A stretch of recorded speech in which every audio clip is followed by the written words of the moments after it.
আসসালামু আলাইকুম। এটিএন বাংলা সংবাদে সবাইকে স্বাগত জানাচ্ছি সীমা খান। শুরুতেই বিআরবি কেবলস সংবাদ শিরোনাম। প্রধান উপদেষ্টার কাছে সংবিধান, নির্বাচন, দুদক ও পুলিশ সংস্কার কমিশনের প্রতিবেদন।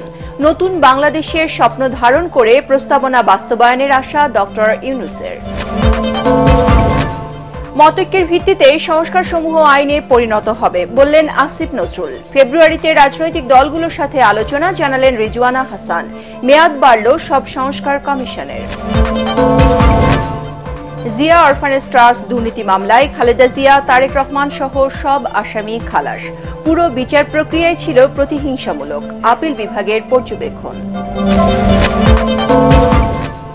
শেখ হাসিনার প্রভাবে বিশ্ব স্বাস্থ্য সংস্থার পরিচালক সাইমা ওয়াজেদ পুতুল।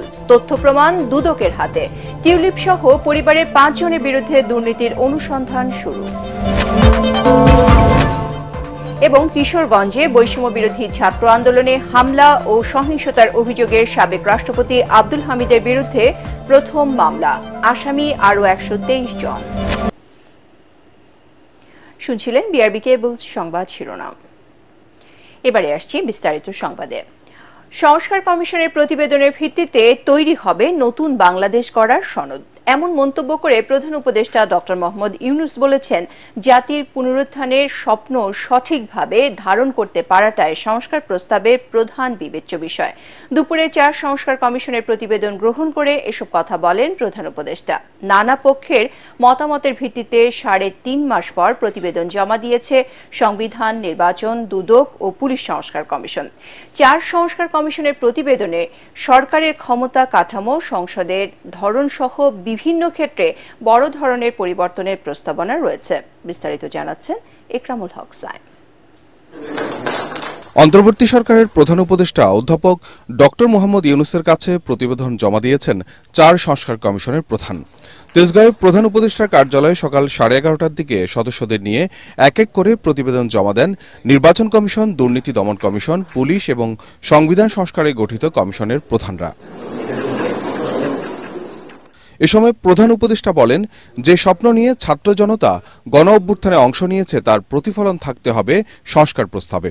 আজকে যে রিপোর্টগুলো আমরা হাতে নিলাম, ডেফিনেটলি এটা ইন্টেলেকচুয়াল একটা বড় এক্সারসাইজ দেশের জন্য, কিন্তু আজকের গুরুত্বটা ইন্টেলেকচুয়াল এক্সেলেন্সের জন্য।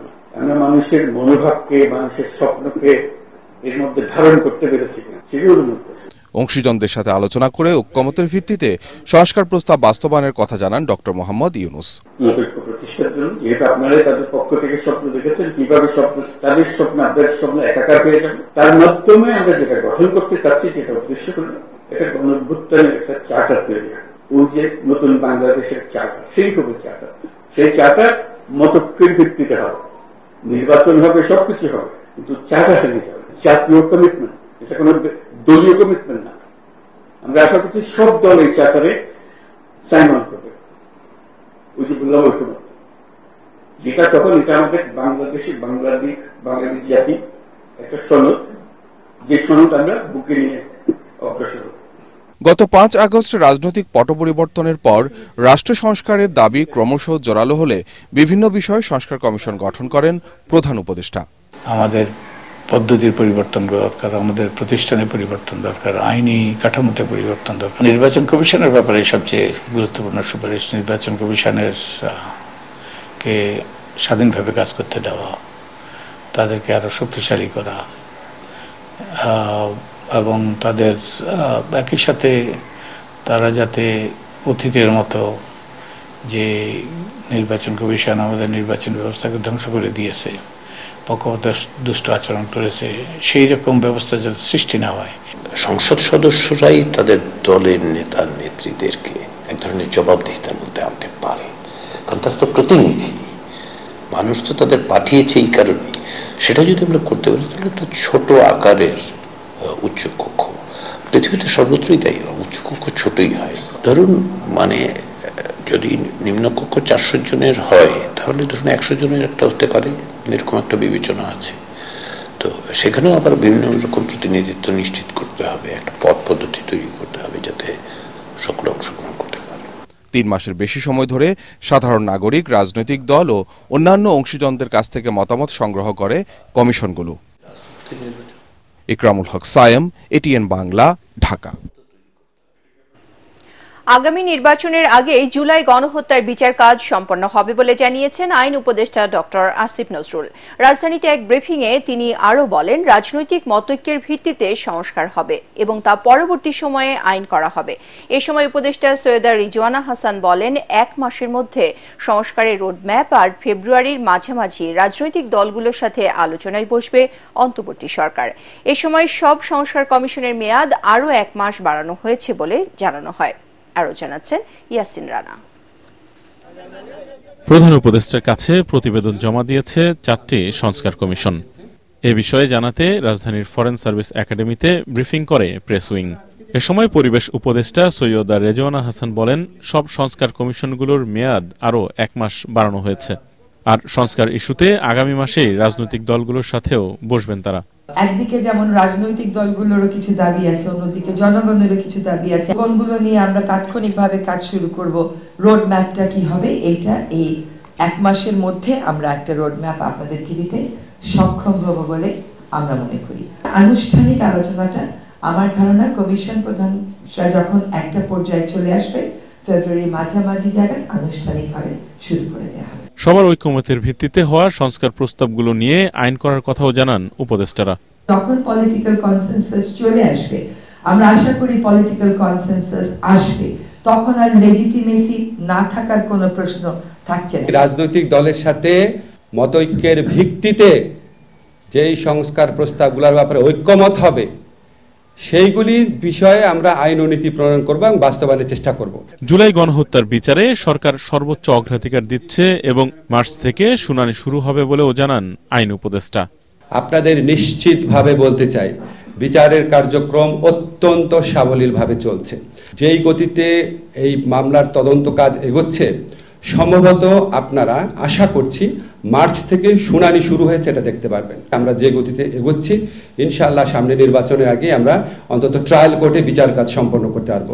বিচারের পর রাজনৈতিক দল নিষিদ্ধের বিষয়ে সরকার সিদ্ধান্ত নেবে বলেও জানান আসিফ নজরুল। আমাদের রাজনৈতিক দল নিষিদ্ধ করার জন্য বাংলাদেশে বিভিন্ন আইন রয়েছে। আমরা বিচারিক প্রক্রিয়ার দিকে তাকিয়ে আছি। সুষ্ঠুভাবে বিচার হওয়ার পর আমরা এই গণহত্যা, মানবতা বিরোধী অপরাধের সাথে দল সংশ্লিষ্টতার বিষয়ে আমরা যেই ধরনের রায় পাবো, সেটার আলোকে বহু সিদ্ধান্ত গ্রহণ করার সময় এবং সুযোগ আমরা পাবো। রাজনৈতিক দলগুলোর ঐক্যমতের ভিত্তিতে সকল সিদ্ধান্ত নেওয়া হবে। সেজন্য প্রফেসর ডক্টর মোহাম্মদ ইউনুসের নেতৃত্বে ঐক্য কমিশনও গঠন করা হয়েছে বলে জানান উপদেষ্টারা। জুলাই গণঅভ্যুত্থানের যেই জন আকাঙ্ক্ষা ছিল, বাংলাদেশের একটা কাঠামোগত সংস্কারের যেই আকাঙ্ক্ষা ছিল, সেটা বাস্তবায়ন হবে। Yasin Rana, ATN Bangla, Dhaka. Zia orphanage trust দুর্নীতি মামলায় বিএনপি চেয়ারপারসন বেগম খালেদা জিয়া ও ভারপ্রাপ্ত চেয়ারম্যান তারেক রহমান সহ সব আসামিকে খালাস দিয়েছে আপিল বিভাগ। বিচারিক আদালত ও হাইকোর্টের রায় বাতিল করে প্রধান বিচারপতি সৈয়দ রেফাত আহমেদের নেতৃত্বাধীন 5 বিচারপতির আপিল বেঞ্চ এ রায় দেন। রায়ের পর্যবেক্ষণে সর্বোচ্চ আদালত বলেন, প্রতিহিংসা ও বিদ্বেষ থেকে এই বিচার করা হয়েছিল। মামলায় খালেদা জিয়া সহ 6 আসামির কারো বিরুদ্ধে আনা অভিযোগের সত্যতা মেলেনি। আরও জানাচ্ছেন হুমায়ুন চিশতি। জিয়া অরফানেজ ট্রাস্টের টাকা আত্মসাতের অভিযোগে 2018 সালের 8 ফেব্রুয়ারি বিএনপি চেয়ারপারসন বেগম খালেদা জিয়াকে 5 বছর এবং তারেক রহমান সহ 5 জনকে 10 বছর করে কারাদণ্ড দেয় বিচারিক আদালত। পরে ওই বছরের 30 অক্টোবর খালেদা জিয়ার সাজা বাড়িয়ে 10 বছর করে হাইকোর্ট। পরে আপিল করেন বেগম খালেদা জিয়া সহ 3 আসামি। বিএনপির ভারপ্রাপ্ত চেয়ারম্যান তারেক রহমান সহ 3 জন আপিল করেননি। 4 দিন শুনানি শেষে বুধবার সব আসামিকে খালাস দিয়ে রায় দেন আপিল বিভাগ। জাজমেন্টে প্রথমেই বলেছে যে অ্যাপিল ইজ অ্যালাউড, সাথে সাথে আরো বলেছেন যে নিম্ন আদালতের যে রায় দেওয়া হয়েছে, হাইকোর্ট যে রায় দেওয়া হয়েছে, সেগুলোকে বাতিল করে দেওয়া হলো। এবং আরো বলেছেন যে এই মামলায় যারা আপিল করতে পারেন নাই, জনাব তারেক রহমান সহ সকলকেই তিনি খালাস দিয়েছেন এই আদালত।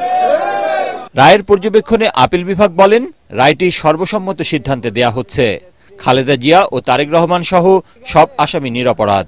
মামলায় আইনের অপপ্রয়োগ আর পুরো বিচারের প্রক্রিয়াটি ছিল প্রতিহিংসামূলক। আদালত অত্যন্ত গুরুত্বপূর্ণ পর্যবেক্ষণ বলেছেন যে দেখেন, এই সিদ্ধান্ত অর্থাৎ আপিল বিভাগের আজকের রায়ের পরিপ্রেক্ষিতে এই যারা আসামি এবং আপিলকারী তাদের সমাজে যে সম্মান হানি ঘটেছিল তার একটা চিরসমাপ্তি ঘটবে এবং তাদের ইনোসেন্টটা আজকে থেকে পুনরুজ্জীবিত হবে। বেগম খালেদা জিয়া এবং তার পরিবারকে খাটো করার জন্য, নিশ্চিহ্ন করার জন্য রাজনৈতিক চিন্তা চেতনায় এই মামলাটা দায়ের করা হয়েছিল। আদালতের মাধ্যমে প্রমাণিত হলো দেশনেত্রী বেগম খালেদা জিয়া ইনোসেন্ট। মামলাটি প্রতিহিংসামূলক ছিল বলে স্বীকার করেছে মামলার বাদী দুর্নীতি দমন কমিশনও। দুদকের আইনজীবী বলেন, মামলাটি শুরুর দিকেই বাতিল করা যুক্তিসঙ্গত ছিল। বেগম খালেদা জিয়ার কেস প্রাথমিক ইনিশিয়াল স্টেজেই কোয়াশ হয়ে যাওয়া উচিত। 4 দিন শোনার পরে আজকে রায় দিচ্ছে এবং পুঙ্খানুপুঙ্খ রূপে বিশ্লেষণ করেছে। বিশ্লেষণ করে যেটা পাওয়া গেছে, আমার মনে হয় দ্যাট ইজ রাইট। 2018 সালের 8 ফেব্রুয়ারি এ মামলায় 5 বছরের সাজা হওয়ার পর ঢাকা কেন্দ্রীয় কারাগারে নেওয়া হয় বেগম জিয়াকে। 2 বছর 1 মাস 13 দিন জেল খাটার পর নির্বাহী আদেশে মুক্তি পান তিনি। এতিমদের টাকা আত্মসাৎ করেছেন এমন অভিযোগ এনে বিএনপি চেয়ারপারসন বেগম খালেদা জিয়ার বিরুদ্ধে গত 1.5 দশক ধরে নানা রকম তুচ্ছ-তাচ্ছিল্য ও ব্যঙ্গাত্মক মন্তব্য করেছিলেন সাবেক প্রধানমন্ত্রী শেখ হাসিনা। গত 5 আগস্ট শেখ হাসিনা সরকারের পতনের পর বদলে যায় এই মামলার গতিপথ। মামলার বাদী দুদক আদালতকে জানায়, খালেদা জিয়াকে সাজা দেওয়ার মতো কোনো তথ্য উপাত্ত এ মামলায় ছিল না। আজ খালেদা জিয়াকে নিরপরাধ বলে রায় দিল দেশের সর্বোচ্চ আদালত। হুমায়ুন চিস্তি, এটিএন বাংলা, ঢাকা।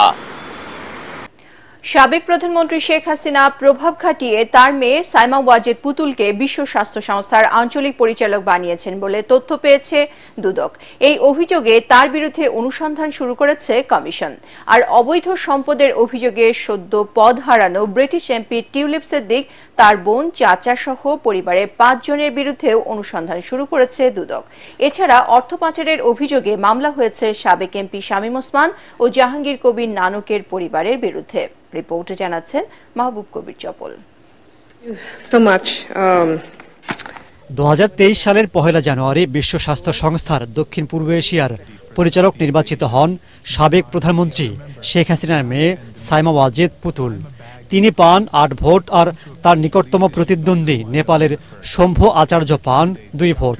ওই নিয়োগে তখনই প্রশ্ন তোলে চিকিৎসা বিষয়ক সাময়িকী দ্য ল্যান্সেট। একটি দেশের প্রধানমন্ত্রীর মেয়ে হওয়ায় কম যোগ্যতা থাকার পরও পুতুল দায়িত্ব পেয়েছেন বলে দাবি করেন তারা। শেখ হাসিনার পতনের পর পুতুলের বিকল্প কাউকে দিতে বিশ্ব স্বাস্থ্য সংস্থার কাছে চিঠি পাঠায় অন্তর্বর্তী সরকার। এখন তার নিয়োগের বিষয়ে অনুসন্ধানের সিদ্ধান্ত নিল দুদক। সাবেক প্রধানমন্ত্রী শেখ হাসিনা তার মেয়ে সাইমা ওয়াজেদ পুতুলকে দক্ষিণ পূর্ব এশিয়ার আঞ্চলিক পরিচালক হওয়ার যোগ্যতা না থাকা সত্ত্বেও তার ক্ষমতার অনৈতিকভাবে ব্যবহার করেছিলেন মর্মে অভিযোগ রয়েছে। এই প্রেক্ষিতে গোয়েন্দা তথ্য অনুসন্ধানে অভিযোগের প্রাথমিক সত্যতা পাওয়ায় এই বিষয়ে অনুসন্ধানের সিদ্ধান্ত গৃহীত হয়েছে। দুর্নীতির মামলা হলেই পুতুল বিশ্ব স্বাস্থ্য সংস্থার পরিচালকের পদ হারাবেন বিষয়টি তেমন নয়। সদস্য রাষ্ট্রে ভোটে 5 বছরের জন্য দায়িত্ব পেয়েছেন তিনি। আবার এটিকে রাজনৈতিক প্রতিহিংসাও বলছেন অনেকেই, তবে তা অস্বীকার করেন দুদক মহাপরিচালক। আমাদের অনুসন্ধান দল এই বিষয়ে অত্যন্ত সচেতন। তারা এই বিষয়গুলো কোনো রাজনৈতিক দৃষ্টিকোণ থেকে দেখবেন না। এদিকে ব্রিটেনে মন্ত্রিত্ব হারানোর পর আরেক দুঃসংবাদ পেলেন শেখ হাসিনার ভাগ্নি টিউলিপ সিদ্দিক। দুর্নীতির অভিযোগে তার বোন আজমিনা সিদ্দিক, চাচা শেখ হাসিনার সাবেক প্রতিরক্ষা উপদেষ্টা তারেক সিদ্দিক, তার স্ত্রী শাহিন সিদ্দিক ও মেয়ে বুশরা সিদ্দিকের বিরুদ্ধে অনুসন্ধানের সিদ্ধান্ত নিয়েছে দুদক। জনাব তারেক সিদ্দিক, তার স্ত্রী শাহিন সিদ্দিক, মেয়ে বুশরা সিদ্দিক, ভাতিজি টিউলিপ সিদ্দিক এবং আজমিনা সিদ্দিক কর্তৃক পরস্পর যোগসাজশে দুর্নীতি, ক্ষমতার অপব্যবহার, সরকারি জমি আত্মসাৎ, মানি লন্ডারিং সহ দেশে বিদেশে নামে বেনামে অবৈধ সম্পদ অর্জনের অভিযোগের প্রেক্ষিতে এ বিষয়ে অনুসন্ধানের সিদ্ধান্ত গৃহীত হয়েছে। এছাড়াও 259 কোটি টাকা পাচারের অভিযোগে সাবেক মন্ত্রী জাহাঙ্গীর কবির নানক, তার স্ত্রী ও মেয়ের বিরুদ্ধে মামলা করেছে দুদক। আর প্রায় 200 কোটি টাকা পাচারের অভিযোগে মামলা হয়েছে সাবেক এমপি শামীম ওসমান ও তার স্ত্রীর বিরুদ্ধে। বৈদেশিক যে কলগুলো এসে থাকে সেই কলের বিপরীতে বাংলাদেশে যে প্রাপ্য অর্থ সেটা বিদেশ থেকে বাংলাদেশে না এনে মানি লন্ডারিং অপরাধ করায় আলোচ্য মামলাটি রুজু করা হয়েছে। দুর্নীতির অভিযোগে প্রধানমন্ত্রী কার্যালয়ের সাবেক মুখ্য সচিব তোফাজ্জল হোসেন মিয়ার বিরুদ্ধেও অনুসন্ধান শুরু করেছে দুদক। মুখ্য সচিবের বিরুদ্ধে মাহবুব কবির চপল, এটিএন বাংলা, ঢাকা। চেয়ারম্যান কে টেলিকমিউনিকেশন। দুর্নীতি দমন কমিশন সংস্কারে সংস্থাটির অভ্যন্তরীণ দুর্নীতি নিয়ন্ত্রণে আইনের সংস্কারের পাশাপাশি রাষ্ট্রীয় বিভিন্ন উদ্যোগ নেওয়ার সুপারিশ করেছে দুদক সংস্থার কমিশন। সংবাদ সম্মেলনে কমিশন প্রধান ডক্টর ইফতেখারুজ্জামান জানান, দুদককে কার্যকর প্রতিষ্ঠানে পরিণত করতে 5 ক্যাটাগরিতে 47 দফা সুপারিশ করা হয়েছে। স্বল্প, মধ্যম ও দীর্ঘমেয়াদী এসব পরিকল্পনা বাস্তবায়নে রাজনৈতিক সদিচ্ছার বিকল্প নেই বলে মনে করেন তিনি। কামরুজ্জামান রাজীবের রিপোর্ট। গত 3 অক্টোবর কাজ শুরুর 3 মাস 7 দিন পর সংস্কার প্রতিবেদন জমা দেয় দুদক সংস্কার কমিশন। এ বিষয়ে বিস্তারিত তুলে ধরতে সংবাদ সম্মেলনে সাংবাদিকদের মুখোমুখি হন কমিশন প্রধান ডক্টর ইফতেখারুজ্জামান। দুদক সংস্কারে রাষ্ট্রীয় উদ্যোগ ও আইনি সংস্কার জরুরি উল্লেখ করে তিনি বলেন, ব্যক্তি স্বার্থে কেউ যাতে সাংবিধানিক ও আইনগত ক্ষমতার অপব্যবহার করতে না পারে তা নিশ্চিত করতে হবে। একই সাথে বন্ধ করতে হবে উৎসবিহীন আয়ের বৈধতা দানের রাষ্ট্রীয় চর্চা। সবচেয়ে বেশি আলোচিত যে দুর্নীতি, উচ্চ পর্যায়ের দুর্নীতি এবং বিশেষ করে ব্যাংকিং খাত সহ বিভিন্ন খাতে যে অর্থ পাচার হয়েছে তার কিন্তু অন্যতম মাধ্যম ছিল বেনামি কোম্পানি বা প্রতিষ্ঠানের মাধ্যমে। বেনামি এবং চূড়ান্ত মালিকানার স্বচ্ছতা নিশ্চিত করার ক্ষেত্রে একটা আইন লাগবে। দুদককে সাংবিধানিক স্বীকৃতি দেয়া কমিশনারের সংখ্যা 3 থেকে 5 জনে উন্নীত করা সহ কমিশনারের মেয়াদ 4 বছর নির্ধারণের সুপারিশ করা হয়েছে। সংস্থাটির ভেতরের দুর্নীতি নিয়ন্ত্রণে অভ্যন্তরীণ শৃঙ্খলা অনুবিভাগ গঠন ও বেতন কাঠামো তৈরির সুপারিশ করা হয়েছে। সেই সাথে উচ্চ ক্ষমতা সম্পন্ন টাস্কফোর্স গঠন করে দুর্নীতিবাজ কর্মকর্তাদের বহিষ্কারের সুপারিশ করা হয়েছে বলে জানান ডক্টর ইফতেখারুজ্জামান। একজনই পারে, 100%ই পারে মাফিয়া তৈরি করতে যে কোনো প্রতিষ্ঠানে। কাজেই সেটাকে ওই বিতর্কে গিয়ে লাভ নেই। আমরা একটা পরিবর্তিত প্রতিষ্ঠান দেখতে চাই। যাদের বিরুদ্ধে অভিযোগ আছে তাদেরকে চিহ্নিত করে তাদেরকে বহিষ্কার করতে হবে। কার্যকর দুদক গঠনে প্রস্তাবিত সুপারিশ বাস্তবায়নে রাজনৈতিক সংস্কৃতি পরিবর্তন জরুরি উল্লেখ করে কমিশন প্রধান বলেন, উদ্ভাবনী মাধ্যম ও কৌশল অনুসরণ করে টেকসই দুর্নীতি প্রতিরোধ কার্যক্রম পরিচালনা করতে হবে। রাজনৈতিক সংস্কৃতি, আমলাতান্ত্রিক সংস্কৃতিতে ইতিবাচক পরিবর্তন না আসে তাহলে দুদকের ডেলিভারি করা কঠিন হবে। কামরুজ্জামান রাজীব, এটিএন বাংলা, ঢাকা। বৈষম্য বিরোধী ছাত্র আন্দোলনে হামলা ও সহিংসতার ঘটনায় কিশোরগঞ্জের সাবেক রাষ্ট্রপতি আব্দুল হামিদের বিরুদ্ধে মামলা করা হয়েছে। এতে সাবেক প্রধানমন্ত্রী শেখ হাসিনা, তার বোন শেখ রেহানা, ছেলে সজীব ওয়াজেদ জয় ও মেয়ে সাইমা ওয়াজেদ সহ পুতুল সহ আরো 123 জনকে আসামি করা হয়েছে। কিশোরগঞ্জ থানায় মামলাটি দায়ের করেন সদরের উত্তর লতিবাবাদ এলাকার তহমুল ইসলাম। মামলা দায়েরের পর তহমুল জানান, তিনি বিএনপির কর্মী, আন্দোলনের সময় আহত হয়েছিলেন। দীর্ঘদিন চিকিৎসা নেয়ার পর এখন কিছুটা সুস্থ হওয়ায় মামলাটি দায়ের করেন। আওয়ামী লীগ সরকারের পতনের পর এই প্রথম কোনো মামলায় সাবেক রাষ্ট্রপতি আব্দুল হামিদকে আসামি করা হয়। মামলায় আব্দুল হামিদ 3 নম্বর আসামি, 1 নম্বর আসামি শেখ হাসিনা আর 2 নম্বরে রয়েছেন শেখ রেহানা। মামলাটি তদন্ত করে যথাযথ আইনি ব্যবস্থা নেওয়ার কথা জানিয়েছেন কিশোরগঞ্জ সদর মডেল থানার ওসি আব্দুল্লাহ আল মামুন।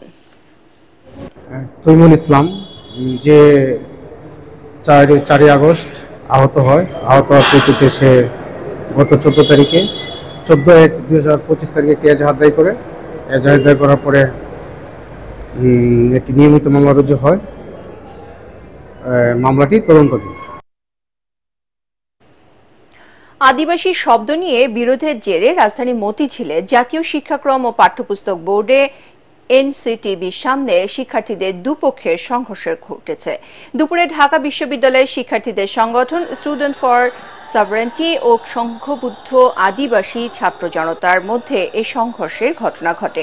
এতে এক সাংবাদিক সহ দুপক্ষের অন্তত 27 জন আহত হয়েছেন। এর আগে নবম দশম শ্রেণীর নতুন সংস্করণের বাংলা ভাষার ব্যাকরণ ও নির্মিত বইয়ের পেছনের প্রচ্ছদে আদিবাসী শব্দ সংবলিত একটি চিত্রকর্ম স্থান পেয়েছিল। গত 12 জানুয়ারি স্টুডেন্ট ফর সভারেন্টি সদস্যরা এনসিটিবি ঘেরাও করলে ওই বইয়ের অনলাইন সংস্করণ নিয়ে চিত্রকর্মটি সরিয়ে ফেলা হয়।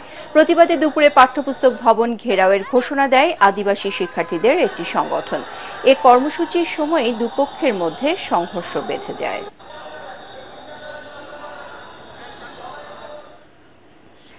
এনবিআর কর্মকর্তা ছাগল কাণ্ডের মতিউর রহমানকে ভাটারা থানার অস্ত্র মামলায় 3 দিনের রিমান্ড দিয়েছে আদালত। এনবিআর এর সাবেক এই কর্মকর্তা ছাগল কাণ্ডকে নিজের পাপ বলে আদালতের কাছে স্বীকার করেছেন। এ সময় আওয়ামী লীগ ও গোয়েন্দা সংস্থার চক্রান্তের শিকার হয়েছে বলেও দাবি করেন তিনি। মঙ্গলবার স্ত্রীসহ বসুন্ধরা আবাসিক এলাকার একটি বাসা থেকে মতিউরকে গ্রেপ্তার করে গোয়েন্দা পুলিশ। এ সময় তার কাছ থেকে জব্দ করা হয় একটি শটগান ও 24 রাউন্ড গুলি। সে ঘটনায় রাজধানী ভাটারা থানার অস্ত্র মামলায় তার 10 দিনের রিমান্ড আবেদন করে পুলিশ। পরে আদালত তার 3 দিনের রিমান্ড মঞ্জুর করেন। অন্যদিকে দুদকের দায়ের করা মামলায় মতিউর রহমানের স্ত্রী লাইলা কানিজকে কারাগারে পাঠিয়ে আগামী রোববার তার রিমান্ড শুনানির দিন ধার্য করেছে আদালত। সরকারের মদতপুষ্ট যারা ছিল মন্ত্রী এমপি তাদেরকে বিভিন্নভাবে এই রাজস্ব ফাঁকি দেওয়ার বিষয়ে সহযোগিতা করেছে মতিউর রহমান এবং যার ফলস্বরূপ তাকে পুরস্কার হিসাবে এনবিআর সদস্য করা হয় এবং সে কি পরিমাণ টাকা সরকারি রাজস্ব বিভাগ থেকে সে লুটপাট করেছে, কত হাজার কোটি টাকা সে বিদেশে রপ্তানি পাচার করেছে সেটা মানুষের সামনে বেরিয়ে আসে। বাংলাদেশের অবকাঠামো, অটোমোবাইল, আইসিটি সহ বিভিন্ন খাতে আরও বিনিয়োগ করতে জাপানের প্রতি আহ্বান জানিয়েছেন রাষ্ট্রপতি মোহাম্মদ শাহাবুদ্দিন। একই সাথে আরও জনশক্তি নেয়ার কথা বলেন তিনি। দেশটির নবনিযুক্ত রাষ্ট্রদূত সাইদা শিনিচি বঙ্গভবনে পরিচয়পত্র পেশ করতে গেলে রাষ্ট্রপতি জাপানকে বাংলাদেশের একক সর্ববৃহৎ উন্নয়ন অংশীদার হিসেবে উল্লেখ করেন। বিগ বি ইনিশিয়েটিভের আওতায় দেশের উন্নয়নের ঋণ ও অনুদান হিসেবে জাপানের $23 বিলিয়ন বেশি সহায়তার পরিমাণ আরও জোরদার করার কথা বলেন রাষ্ট্রপতি। আশা করেন রোহিঙ্গা প্রত্যাবাসন ইস্যুতে আগামীতেও জাপান তাদের সহযোগিতা অব্যাহত রাখবে। দায়িত্ব পালনে রাষ্ট্রপতি মোহাম্মদ শাহাবুদ্দিনের সহযোগিতা প্রত্যাশা করে রাষ্ট্রদূত সাইদা শিনিচি বলেন, আগামীতে বাংলাদেশের বিভিন্ন খাতে আরও বিনিয়োগ করতে আগ্রহী তার দেশ। সাক্ষাতে জাপানের রাজা রানী সহ রাজপরিবারের সদস্যদের বাংলাদেশ সফরে আমন্ত্রণ জানান রাষ্ট্রপতি।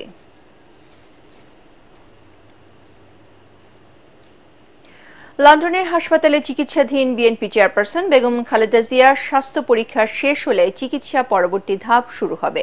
তার ব্যক্তিগত চিকিৎসক AZM জাহিদ হোসেন জানিয়েছেন, শুক্রবার নাগাদ খালেদা জিয়ার বিভিন্ন শারীরিক পরীক্ষার রিপোর্ট পাওয়া যাবে। লন্ডন ক্লিনিকের ডাক্তাররা রিপোর্ট পর্যালোচনার পরই পরবর্তী সিদ্ধান্ত নেবেন। প্রয়োজন হলে যুক্তরাষ্ট্র থেকে বিশেষজ্ঞ চিকিৎসক আনা হবে বলেও জানান ডাক্তার জাহিদ। খালেদা জিয়ার শারীরিক অবস্থা এখন স্থিতিশীল। তার সুস্থতার জন্য শুক্রবার দোয়ার আয়োজন করেছে যুক্তরাজ্য বিএনপি। 8 তারিখ থেকে আজকে 14 তারিখ 6 দিন, তার মধ্যে সপ্তাহের মধ্যে 2 দিন হলিডে ছিল। কাজেই অনেকগুলো পরীক্ষা নিরীক্ষা আছে, কারণ ওনার শরীরে লিভারের জটিলতা আছে, কিডনির জটিলতা আছে, হার্টের জটিলতা আছে, প্রত্যেকটাকে অ্যাড্রেস করার প্রয়োজনীয়তা আছে। কাজেই সবকিছু মিলিয়ে ওনার পরীক্ষা নিরীক্ষা সত্যিকার অর্থে চলছে। ওনার পরীক্ষা নিরীক্ষাগুলো শেষ হতে হতে আগামী ফ্রাইডের মধ্যে হবে কিনা, যদি হয়ে যায় আলহামদুলিল্লাহ, ভেরি গুড। তার পরবর্তীতে ওনারা ডিসিশন নিতে পারবেন যে কি ধরনের চিকিৎসা করা যাবে। আপনারা যে যেখানে আছেন ওনার জন্য দোয়া করবেন এবং আগামী ফ্রাইডে যুক্তরাজ্য বিএনপি ওনার জন্য আমাদের ইস্ট লন্ডন মসজিদে, আমরা ব্রিকল্যান্ড মসজিদে আমরা দোয়ার আয়োজন করেছি। দেশের স্বার্থে যুক্তরাষ্ট্র, চীন ও ভারতের সঙ্গে বাংলাদেশ ভারসাম্যমূলক সম্পর্ক বজায় রাখতে চায় বলে মন্তব্য করেছেন পররাষ্ট্র উপদেষ্টা মোহাম্মদ তৌহিদ হোসেন। চীনে 3 দিনের সফর সংক্রান্ত বিষয় তুলে ধরতে এক ব্রিফিংয়ে তিনি বলেন, কাউকে অসন্তুষ্ট না করেই বিশ্বের সঙ্গে সুসম্পর্ক বজায় রাখতে চায় অন্তর্বর্তী সরকার। এ সফরে চীনের সঙ্গে চলমান বিভিন্ন প্রকল্পের সুদের হার কমানো ও পরিশোধের সময় বাড়ানোর বিষয়েও আলাপ হবে বলে জানান উপদেষ্টা। বিস্তারিত জানাচ্ছেন সৈয়দ রিয়াজ। দেশ অবশ্যই তার নিজের স্বার্থে সিদ্ধান্ত নেবে। সরকারের উচ্চ পর্যায়ের আমন্ত্রণে 3 দিনের রাষ্ট্রীয় সফরে 20 জানুয়ারি চীন যাচ্ছেন পররাষ্ট্র উপদেষ্টা তৌহিদ হোসেন। গাইডিং যে এমওইউটা সেটা মেয়াদ শেষ হয়ে গেছে, সেটা আমরা রিনিউ করব। উপদেষ্টা বলেন, দুদেশের স্বার্থ বিবেচনায় সম্পর্ক এগিয়ে নেয়ার পক্ষে বাংলাদেশ। সম্পর্ক তো একটা বহমান জিনিস, এটাতে পারস্পরিক চাওয়া পাওয়ার হিসাবে একটু একটু পরিবর্তন সবসময়ই হয়। তো হবে, আমরা সেই অনুযায়ী তখন আমাদের যে পদক্ষেপ নেওয়া সেই পদক্ষেপ নেব এবং আমরা নিতে পারবো বলে আমি বিশ্বাস করি। মিয়ানমারের সঙ্গে চীনের সুসম্পর্কের জের ধরে রোহিঙ্গা ইস্যুতে দেশটির সহযোগিতা চাওয়ার কথাও জানান উপদেষ্টা। একটা সংগঠনের পরিবেশে তারা যেতে আগ্রহী হবে না এবং তাদেরকে আপনি জোর করে পাঠাতে পারবেন না। তাদেরকে পরিবেশটা এমন সৃষ্টি করতে হবে যেন তারা সেখানে ফিরে যায়। আমরা সেই পরিবেশ সৃষ্টিতে চীনের সহায়তা চাবো। কূটনৈতিক সম্পর্কের টানাপোড়েন নিয়ে উপদেষ্টা জানান, যুক্তরাষ্ট্র, ভারত ও চীনের সঙ্গে সুসম্পর্ক বজায় রাখা হবে। ভারত, চীন এবং মার্কিন যুক্তরাষ্ট্র তিনটি দেশের সাথে সম্পর্ক আমাদের জন্য গুরুত্বপূর্ণ এবং আমরা অবশ্যই একটা ব্যালেন্স রিলেশন মেনটেন করব। আমরা কাউকেই অসন্তুষ্ট করতে চাই না, কিন্তু আমাদের নিজেদের স্বার্থ রক্ষা করে আমরা তাদের সাথে ভালো সম্পর্ক বজায় রাখব। সীমান্তে কাঁটাতারের বেড়া নিয়ে ভারতের সাথে যে সমস্যার সৃষ্টি হয়েছে তা নতুন নয় জানিয়ে উপদেষ্টা বলেন, ক্ষেত্রবিশেষ ভারতকে কিছু জায়গায় ছাড় দেয়া যেতে পারে, কিন্তু তা হতে হবে পারস্পরিক সমঝোতার ভিত্তিতে। যেখানে প্রয়োজন সেখানে ছোটখাটো ব্যর্থতা করা যেতেই পারে, তবে ইন জেনারেল আমরা সেই নীতিতেই অবিচল থাকছি। আপনাদেরকে ধন্যবাদ। সৈয়দ রিয়াজ, এটিএন বাংলা, ঢাকা। রাজনীতির কঠিন মারপ্যাচ, পাল্টাপাল্টি বক্তব্য, নানা ব্যস্ততাকে পেছনে ফেলে কিছু সময়ের জন্য শৈশবের বন্ধুদের সাথে আনন্দ উচ্ছ্বাসে মেতে ওঠেন বিএনপি মহাসচিব মির্জা ফখরুল ইসলাম আলমগীর। নিজ জেলা ঠাকুরগাঁওয়ের সদর উপজেলার জগন্নাথপুর ইউনিয়নের পল্লী বিদ্যুৎ প্রাঙ্গণে দেশ বরেণ্য এই রাজনীতিবিদ পুরনো বন্ধুদের কাছে পেয়ে যেন হারিয়ে যান শৈশবে। বন্ধুদের মিলন মেলায় কবিতা আবৃত্তি করে সবাইকে মুগ্ধ করেন মির্জা ফখরুল।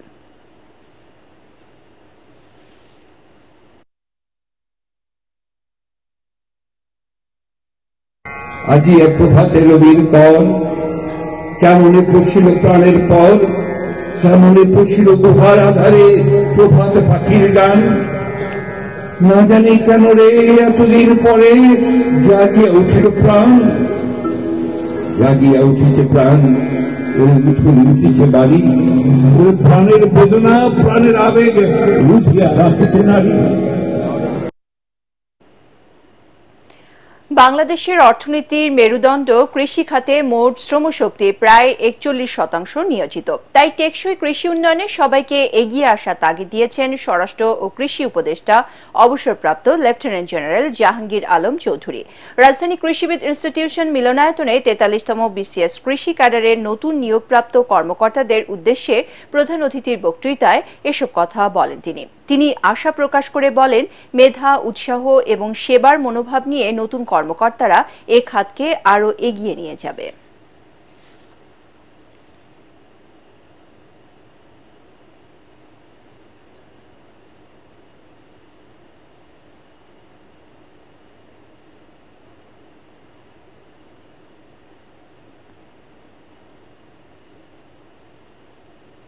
এবারে আল-আরাফ ইসলামী ব্যাংক অর্থ সংবাদ।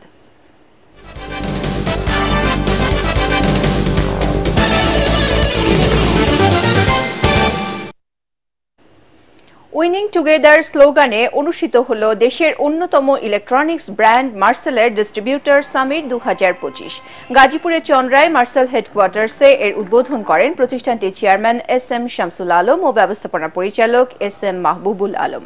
সামিটে মার্সেলের সর্বোচ্চ বিদ্যুৎ সাশ্রয়ী, সর্বাধুনিক ফিচার সমৃদ্ধ এয়ার কন্ডিশনারের নতুন সিরিজ মার্লিন উদ্বোধন করা হয়। এ সময় চলতি বছরে উদ্ভাবনী ও সর্বাধুনিক ফিচার সহ নতুন নতুন ইলেকট্রনিক্স ও ইলেকট্রিক্যাল পণ্য বাজারে ছাড়ার ঘোষণা দেয় মার্সেল।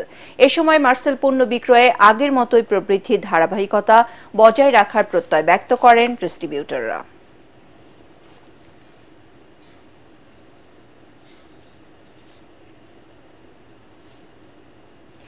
ধীরে ধীরে দর্শনার্থী বাড়ছে ঢাকা আন্তর্জাতিক বাণিজ্য মেলায়, বেচা কেনাও বাড়ছে সমান তালে। এদিকে ক্রেতা আকর্ষণে বিভিন্ন পণ্যে মূল্য ছাড় দিচ্ছে যমুনা, ওয়ালটন, বিএমটিএফ লিমিটেড সহ বিভিন্ন প্রতিষ্ঠান। ঐশী গোস্বামী, প্রমাণ রিপোর্ট। 29তম ঢাকা আন্তর্জাতিক বাণিজ্য মেলার প্রথম কয়েকদিন তেমন বেচাকেনা না থাকলেও এখন পুরোপুরি জমে উঠেছে মেলার আমেজ। এদিকে ক্রেতাদের দৃষ্টি আকর্ষণে যমুনা ইলেকট্রনিক্সের প্যাভিলিয়নে থাকছে টিভি, ফ্রিজ, ওয়াশিং মেশিন সহ অত্যাধুনিক সব ইলেকট্রনিক্স পণ্যের সমাহার। সেই প্রতিটি পণ্যেই থাকছে বিশেষ মূল্যছাড়। Motorcycle, TV, fridge, home appliance, air conditioner এবং লটস অফ গুডস আমরা এখানে করছি। ক্ষেত্র বিশেষে 10 থেকে 25% পর্যন্ত আমরা এখানে ডিসকাউন্ট ঘোষণা করেছি। দেশীয় ইলেকট্রনিক্স ব্র্যান্ড ওয়ালটনেও দেখা মিলেছে দৃষ্টিনন্দন সব পণ্যের। রয়েছে স্মার্ট ফ্রিজ, এসি সহ বিভিন্ন পণ্য। এবারে বাণিজ্য মেলায় আমাদের ওয়ালটন প্যাভিলিয়নে পণ্যের যে নতুনত্বগুলো নিয়ে আসা হয়েছে সেই পণ্যগুলোই প্রদর্শন করা হয়েছে। আমাদের প্যানোরামা সিরিজের নতুন এয়ার কন্ডিশনার, এই এয়ার কন্ডিশনারে আপনার অ্যান্ড্রয়েড এলইডি ডিসপ্লে সংযুক্ত হয়েছে। ইলেকট্রনিক্স পণ্যের পাশাপাশি ক্রেতারা ভিড় করছে বাংলাদেশ সেনাবাহিনীর অধীনস্থ PMTF লিমিটেডের প্যাভিলিয়নে। আমদানি করা পণ্য মানেই খুব গুণগত মানসম্পন্ন হবে। এখান থেকে জনগণকে বের করে এনে দেশীয় পণ্যের উপরে আস্থা তৈরির জন্যই BMTF কাজ করে যাচ্ছে। সেই আঙ্গিকে আমরা আমাদের প্রত্যেকটা প্রোডাক্টের গুণগত মান নিয়ে আমরা অত্যন্ত আনকম্প্রোমাইজ ভাবে কাজ করছি। আমি এর আগেও আপনার গতবার মেলায় আমি জুতা নিয়েছিলাম, অনেক ভালো পেয়েছে। ফেসবুকে একটা পোস্ট দেখছিলাম BMTF ফার্নিচার, তো সেই পোস্ট দেখে আমি ফার্নিচার কিনতে আসছি। আগামী সপ্তাহ থেকে মেলা আরো জমে উঠবে বলে আশা বিক্রেতাদের। ঐশী গোস্বামী, প্রমা, ATN বাংলা, ঢাকা। রাজধানীর নটরডেম কলেজে অনুষ্ঠিত হল নবীন বরণ অনুষ্ঠান। কলেজ অডিটোরিয়ামে আয়োজিত অনুষ্ঠানে 26তম ব্যাচের শিক্ষার্থীদের স্বাগত জানাতে কলেজের গণিত ক্লাব এই অনুষ্ঠানের আয়োজন করে। এতে প্রধান অতিথি ছিলেন ঢাকা বিশ্ববিদ্যালয়ের গণিত বিভাগের অধ্যাপক ডক্টর কুতুবুদ্দিন। সম্মানিত অতিথি ছিলেন ডক্টর ফাদার হেমন্ত পীযূষ রোজারিও। নবীন বরণ অনুষ্ঠানে প্রায় 600 শিক্ষার্থী, শিক্ষক ও অভিভাবক অংশ নেয়। এ সময় গণিত অলিম্পিয়াড সহ বেশ কয়েকটি প্রতিযোগিতায় বিজয়ীদের মাঝে পুরস্কার বিতরণ করা হয়।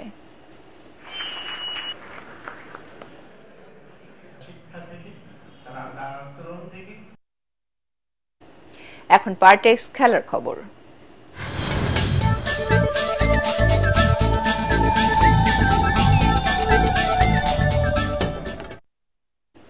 বন্দরনগরীতে কাল মাঠে গড়াচ্ছে BPL এর চট্টগ্রাম পর্বের খেলা। ক্রিকেট প্রেমীরা মুখিয়ে আছেন মাঠে বসে প্রিয় দলের খেলা দেখার জন্য। তাই টিকেটের জন্য সকাল থেকেই দীর্ঘ লাইনে দাঁড়িয়ে অপেক্ষা তাদের। টিকেটে এবার ভ্যাট যোগ করায় ক্ষোভ জানিয়েছেন তারা। অন্যদিকে সকালে অনুশীলন করেছে ফরচুন বরিশাল, ঢাকা ক্যাপিটালস ও খুলনা টাইগার্স। চট্টগ্রাম থেকে আরো জানাচ্ছেন সৈয়দ তামিম মাহমুদ। MA আজিজ স্টেডিয়ামের টিকিট বুথ। টিকিটের জন্য এমন দীর্ঘ লাইনে জানিয়ে দেয় চট্টগ্রামের মানুষ কতটা খেলা পাগল। BPL এর মতো আসর হলে এর মাত্রা বেড়ে যায় আরও কয়েক গুণ। ভোর থেকে টিকিট সংগ্রহের আশায় লাইনে দাঁড়িয়ে সাধারণ মানুষ। তবে সকাল 10:30 থেকে টিকিট দেওয়ার কথা থাকলেও তা শুরু করতে পারেনি কর্তৃপক্ষ। মূলত প্রতি টিকিটে ভ্যাট সংযুক্ত করায় টিকিট নিতে অনাগ্রহ প্রকাশ করে বিক্ষোভ করতে থাকে খেলা প্রেমীরা। আমার কাছে বরাবর এই 600 আছে 3 জনের টিকিট। এখন কি আমি কি এখানে আমার ভ্যাট আছে? ভ্যাটও তো ইনক্লুড নাই। এখানে আমি বাকি টাকা পাবো কোথায় আপনারাই বলেন। 200 টাকার টিকিট 200 টাকায় কিনেছি, বুঝছেন? এখন কথা হচ্ছে এখানে এমন কি আসলে এই বছরের মধ্যে যে আমাদের ভ্যাট দিতে হবে 15 টাকা, 45 টাকা ভ্যাট দিতে হচ্ছে, 15 টাকা করে ভ্যাট নিয়ে ওনারা বলতেছে। এখন টিকিটের বডি প্রাইসে লেখা আছে যে ইনক্লুড 50% ভ্যাট। ভ্যাট সহকারে যেই প্রাইস আছে ওনারা ভ্যাট দিয়ে নিবে না। শেষ পর্যন্ত বেলা 11:15টার দিকে টিকিট বিক্রি শুরু করে কর্তৃপক্ষ। আর এ সময় আরাধ্য টিকিট সংগ্রহ করতে পেরে খুশি দর্শকরা। সকাল 7টা থেকে আসি বসে থাকছি, এখন মনে একটা তৃপ্তি পাইলাম যে টিকিটটা পাইছি, কালকে খেলাটা দেখতে পারবো, অনেক ভালো লাগতেছে। টিকিট এখন পাইছি, আন্দোলন করছিলাম যে টিকিটের দামটা একটু কম পাবো, ঠিক আছে, কিন্তু কম নেয় না, 60 টাকা বেশি নেয়। আমরা ব্যর্থ কারণে আমরা অনলাইনে টিকিট কাটতাম, আমরা তো এখানে বিড়ে আসতাম না।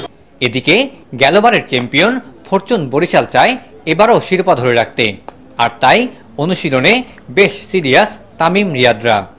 অন্যদিকে সিলেটের ধারাবাহিকতা চট্টগ্রামেও টেনে আনতে চায় ঢাকা ক্যাপিটালস।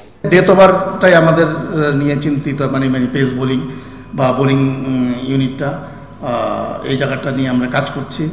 এই জায়গাটা ভালো হলে চিন্তা বলবো যে আমাদের ফুলফিল একটা ইউনিট আছে। আমরা যে প্ল্যান নিয়ে আমরা মাঠে নেমে সেই প্ল্যানটা আমরা কোনোভাবে এক্সিকিউট করতে পারতেছিলাম না। তো লাস্ট ম্যাচ দেখবেন যে আমরা ব্যাটিংয়ে অনেক ভালো করছি, বোলিংয়ের দিক থেকে কিন্তু অনেক ভালো করছি। তো সে আমাদের দুইটা প্ল্যানই অনেক ভালো এক্সিকিউট হয়েছে। জাস্ট এটাই, আমরা যদি সেম প্ল্যানই খেলি এবং সেম প্ল্যানগুলো মাঠে ইউজ করতে পারি, ইউটিলাইজ করতে পারি, তাহলে মনে হয় যে ভালো কিছুই করা সম্ভব। 23 জানুয়ারি পর্যন্ত চট্টগ্রাম পর্বে মোট খেলা হবে 12টি। প্রথম খেলায় দুপুর 1:30টায় মুখোমুখি হবে ফরচুন বরিশাল ও ঢাকা ক্যাপিটালস। আর দিনের দ্বিতীয় খেলায় সন্ধ্যা 6:30টায় মুখোমুখি হবে চিটাগাং কিংস ও খুলনা টাইগার্স। সৈয়দ তামিম মাহমুদ, এটিএন বাংলা, চট্টগ্রাম। সংবাদ শেষ করার আগে বিআরবি কেবল শিরোনামগুলো আরও একবার। প্রধান উপদেষ্টার কাছে সংবিধান, নির্বাচন, দুদক ও পুলিশ সংস্কার কমিশনের প্রতিবেদন। নতুন বাংলাদেশের স্বপ্ন ধারণ করে প্রস্তাবনা বাস্তবায়নের আশা ডক্টর ইউনূসের। মতৈক্যের ভিত্তিতে সংস্কারসমূহ আইনে পরিণত হবে বললেন আসিফ নজরুল। ফেব্রুয়ারিতে রাজনৈতিক দলগুলোর সাথে আলোচনা, জানালেন রিজওয়ানা হাসান। মেয়াদ বাড়ল সব সংস্কার কমিশনের। জিয়া অরফানেজ ট্রাস্ট দুর্নীতি মামলায় খালেদা জিয়া, তারেক রহমান সহ সব আসামি খালাস। পুরো বিচার প্রক্রিয়ায় ছিল প্রতিহিংসামূলক, আপিল বিভাগের পর্যবেক্ষণ। শেখ হাসিনার প্রভাবে বিশ্ব স্বাস্থ্য সংস্থার পরিচালক সাইমা ওয়াজেদ পুতুল। তথ্য প্রমাণ দুদকের হাতে। টিউলিপ সহ পরিবারের 5 জনের বিরুদ্ধে দুর্নীতির অনুসন্ধান শুরু। এবং কিশোরগঞ্জে বৈষম্য বিরোধী ছাত্র আন্দোলনে হামলা ও সহিংসতার অভিযোগে সাবেক রাষ্ট্রপতি আব্দুল হামিদের বিরুদ্ধে প্রথম মামলা। আসামি আরও 123 জন। পরবর্তী সংবাদ দেখার আমন্ত্রণ জানিয়ে এখনকার মতো শেষ করছি। এটিএন বাংলা সংবাদ ইউটিউবে দেখতে ব্রাউজ করুন youtube.com/ATN Bangla News। ধন্যবাদ সবাইকে।